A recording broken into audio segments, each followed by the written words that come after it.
પ્રકરણ 1 સૂચકાંકમાં સ્વાધ્યાય 1.1નો ત્રીજો પ્રશ્ન. કોઈ એક શહેરના જથ્થાબંધ બજારમાંથી ઘઉં, ચોખા અને ખાંડના વાર્ષિક સરેરાશ ભાવ અંગેની માહિતી નીચે મુજબ મળેલ છે. તે પરથી વર્ષ 2011ને આધાર વર્ષ તરીકે લઈ અચલ આધારે અને પારંપરિક આધારે ત્રણેય વસ્તુઓના ભાવનો સામાન્ય સૂચકાંક ગણો. તો અહીંયા આપણને 3 વસ્તુ આપેલી છે અને દરેક વર્ષની ચલ કિંમત આપેલી છે. તો તેના પરથી આપણે અચલ આધારની રીતે અને પારંપરિક આધારની રીતે સામાન્ય સૂચકાંક શોધવાનો છે. તો પહેલા આપણે અચલ આધારની રીત કરીએ. એનું સૂત્ર છે I બરાબર P1 છેદમાં P0 ગુણ્યા 100.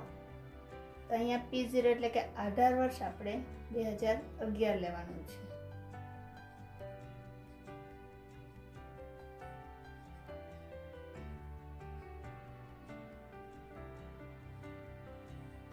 માટે ચાલુ વર્ષનો સૂચકાંક 18 છેદમાં આધાર વર્ષનો સૂચકાંક. તો આધાર વર્ષ 2011 છે તો 2011 ની ચલ કિંમત 18 છે ગુણ્યા 100 એટલે આધાર વર્ષનો એટલે કે 2011 નો સૂચકાંક આવશે 100. 2012 માટે ચાલુ વર્ષની ચલ કિંમત 18.50 ભાગ્યા આધાર વર્ષની ચલ કિંમત એટલે 18 ગુણ્યા 100. 18.50 ભાગ્યા 18 ગુણ્યા 100 એટલે જવાબ આવશે 102.78. માટે ચાલુ વર્ષની ચલ કિંમત 18.90 ભાગ્યા આધાર વર્ષની ચલ કિંમત 18 ગુણ્યા 100. 18.90 ભાગ્યા 18 ગુણ્યા 100 બરાબર જવાબ આવશે 105. 2014 માટે ચાલુ વર્ષની ચલ કિંમત 19 ભાગ્યા આધાર વર્ષની ચલ કિંમત 18 ગુણ્યા 100 એટલે જવાબ આવશે 105.56. 2015 માટે ચાલુ વર્ષની ચલ કિંમત 19.50 ભાગ્યા આધાર વર્ષની ચલ કિંમત 18 ગુણ્યા 100 એટલે જવાબ આવશે 108.33. એવી જ રીતે આપણે વસ્તુ ચોખા માટે. તો વસ્તુ ચોખા માટે 2011 ની ચલ કિંમત આપેલી છે 30. તો 2011 માટે આપણે સૂચકાંક શોધીએ. ચાલુ વર્ષની ચલ કિંમત 30 ભાગ્યા આધાર વર્ષની ચલ કિંમત 30 ગુણ્યા 100 નો જવાબ આવશે 100. 2012 માટે ચાલુ વર્ષની ચલ કિંમત 36 ભાગ્યા આધાર વર્ષની ચલ કિંમત 30 ગુણ્યા 100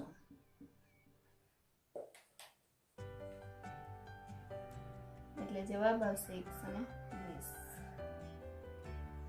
2013 માટે ચાલુ વર્ષની ચલ કિંમત 38 ભાગ્યા આધાર વર્ષની ચલ કિંમત 30 ગુણ્યા 100. 38 ભાગ્યા 30 ગુણ્યા 100 બરાબર જવાબ આવશે 126.67. 2014 માટે ચાલુ વર્ષની ચલ કિંમત 38 ભાગ્યા આધાર વર્ષની ચલ કિંમત 30 ગુણ્યા 100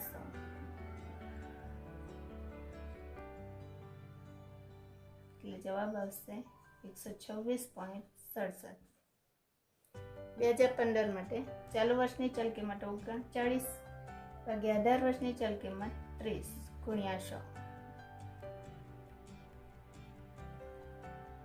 એટલે જવાબ આવશે 130.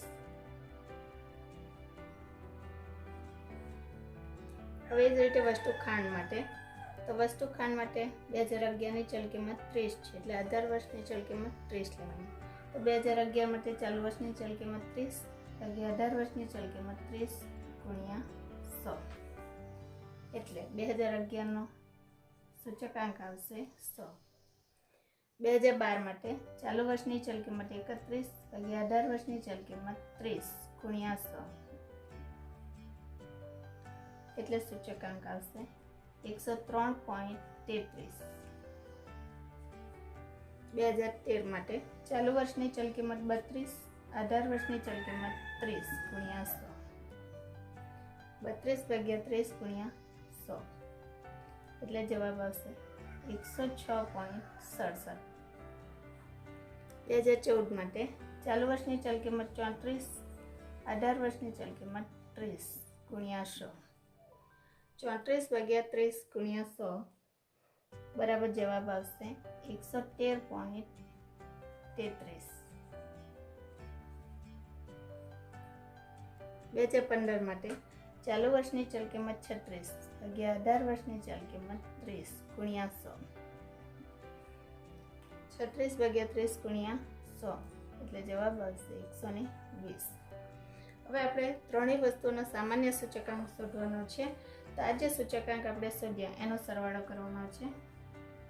તો આગળના ખાનામાં ત્રણેય વસ્તુનો સરવાળો 2011 માટે ત્રણેય વસ્તુ ઘઉં, ચોખા અને ખાંડ ત્રણનો સરવાળો થશે 300.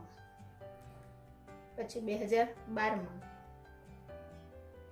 326.11, 2013 માટે આવશે 338.34, 2014 માટે 345.56, 2015 માટે 358.33.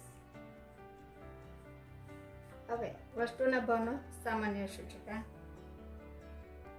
તો સામાન્ય સૂચકાંક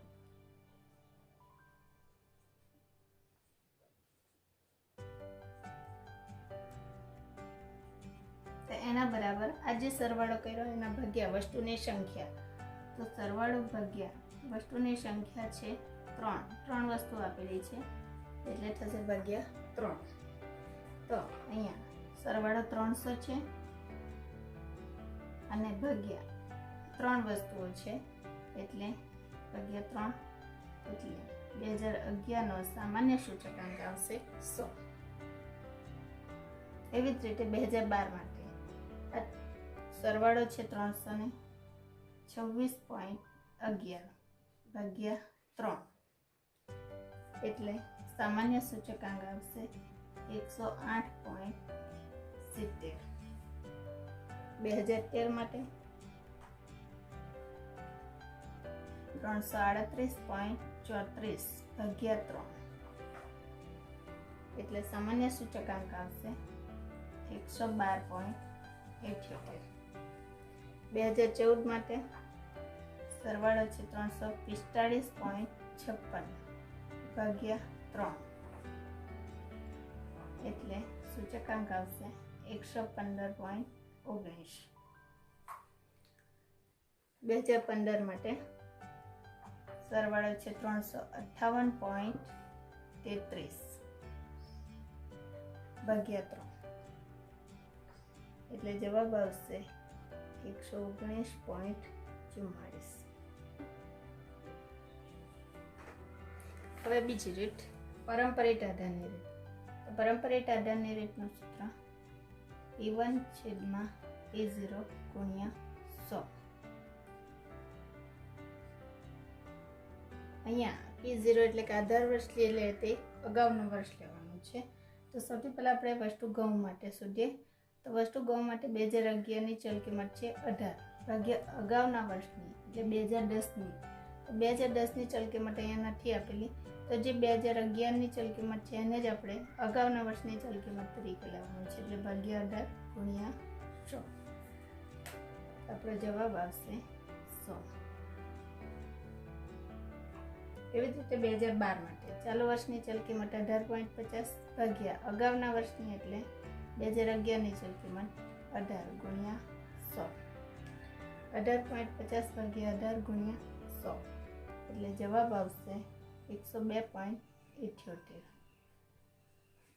2013 માટે ચાલુ વર્ષની ચલ કિંમત 18.90 ભાગ્યા અગાઉના વર્ષની એટલે 18.50 ગુણ્યા 100. 2013નો સૂચકાંક આવશે 102.16. 2014 માટે ચાલુ વર્ષની ચલ કિંમત 19 ભાગ્યા અગાઉના વર્ષની ચલ કિંમત 18.90 ગુણ્યા 100 એટલે જવાબ આવશે 100.53. 2015 માટે ચાલુ વર્ષની ચલ કિંમત 19.50 ભાગ્યા અગાઉના વર્ષની ચલ કિંમત 19 ગુણ્યા 100 એટલે જવાબ આવશે 102.63.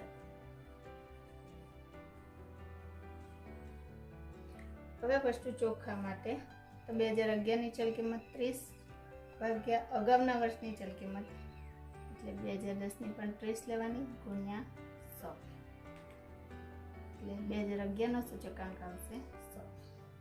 2012 માટે ચાલુ વર્ષની ચલ કિંમત 36 ભાગ્યા અગાઉના વર્ષની ચલ કિંમત 30 ગુણ્યા 100 એટલે જવાબ આવશે 120. 2013 માટે ચાલુ વર્ષની ચલ કિંમત 38 ભાગ્યા અગાઉના વર્ષની ચલ કિંમત 36 ગુણ્યા 100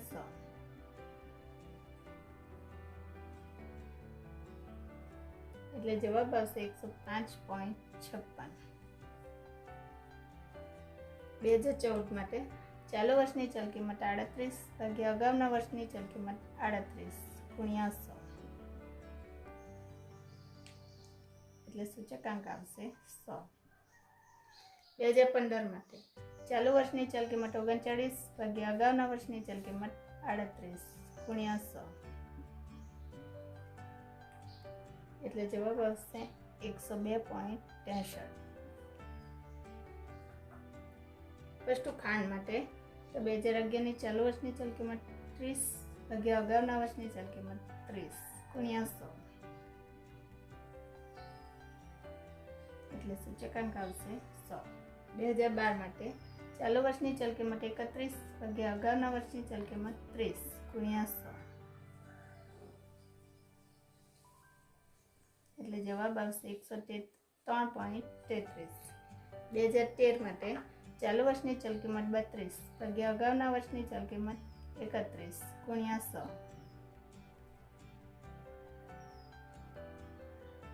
એટલે સૂચકાંક આવશે 103.23. 2014 માટે ચાલુ વર્ષની ચલ કિંમત 34 ભાગ્યા અગાઉના વર્ષની ચલ કિંમત 32 ગુણ્યા 100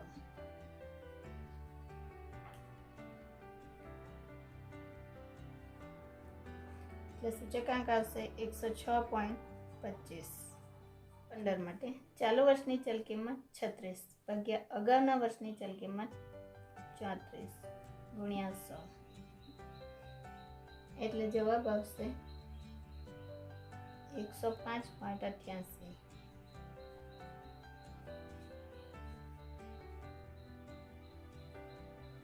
હવે આપણે ત્રણેય વસ્તુના સૂચકાંકનો સરવાળો કરવાનો છે. તો 2011 માટે સરવાળો થશે 300. 2012 માટે 326.11. 2013 માટે 310.95. 2014 માટે 306.78. 2015 માટે 311.14. હવે આપણે ત્રણેય વસ્તુઓના ભાવનો સામાન્ય સૂચકાંક શોધવાનો છે. તો સામાન્ય સૂચકાંક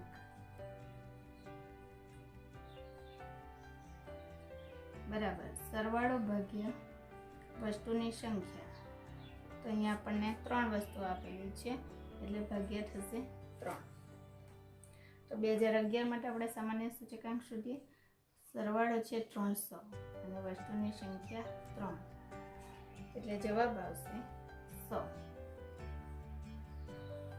2012 માટે સરવાળો છે 326.11 ભાગ્યા 3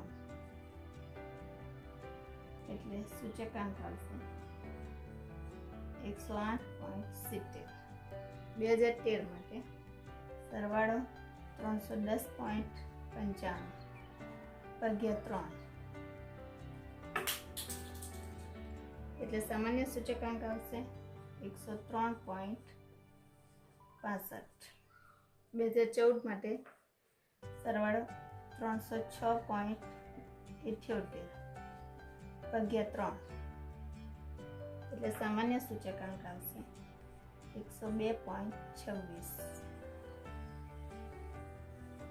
2015 માટે સરવાળો છે 311.14 ભાગ્યા 3 એટલે સામાન્ય સૂચકાંક આવશે 103.71. આગળ ચોથો પ્રશ્ન જોઈએ.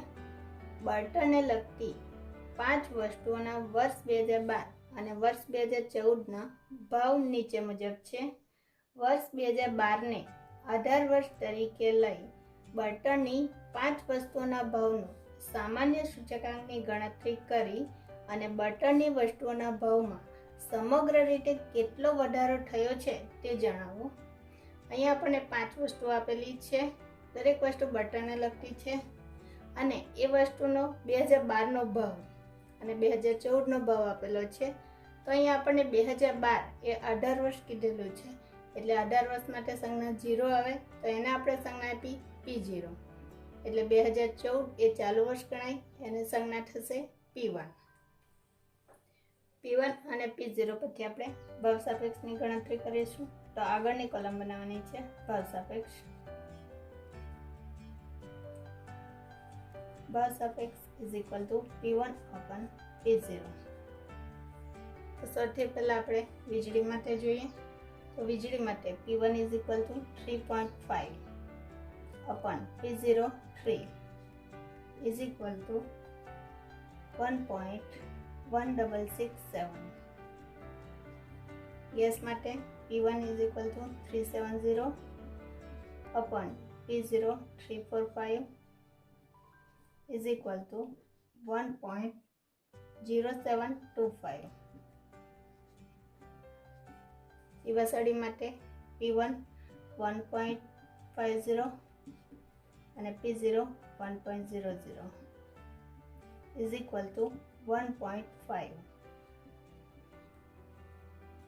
કેરોસીન માટે P1 20 P0 15 is equal to 1.3333.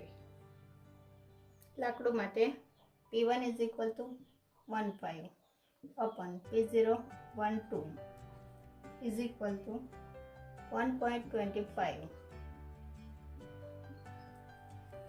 હવે ભાવ વસ્તુઓના ભાવનો સામાન્ય સૂચકાંકની ગણતરી માટે આપણને આ ભાવ સાપેક્ષના ટોટલ જોઈએ એટલે P1 P0 નું ટોટલ કરવાનું છે. તો સિગ્મા P1 અપન P0 આ બધી ભાવ સાપેક્ષનું ટોટલ થશે 6.3225. તો આના પરથી આપણે બળતણના વસ્તુના સામાન્ય સૂચકાંકની ગણતરી કરીએ. તો બળતણની વસ્તુઓના ભાવનો સામાન્ય સૂચકાંક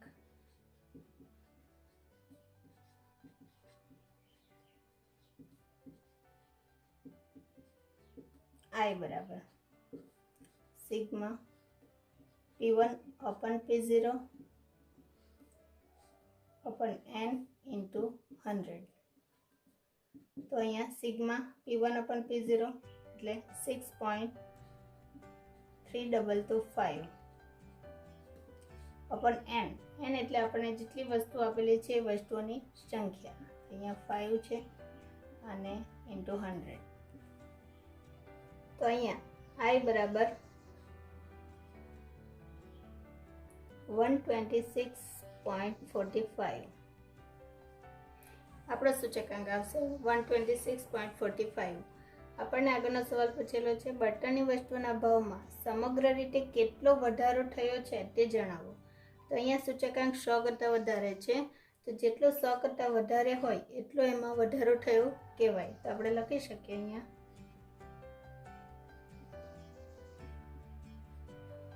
બળતણની વસ્તુઓના ભાવમાં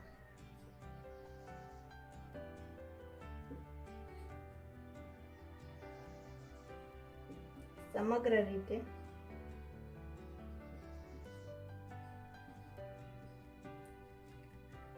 $126.45 minus 100 is equal to 26.45% નો વધારો થયો છે એમ કહેવાય.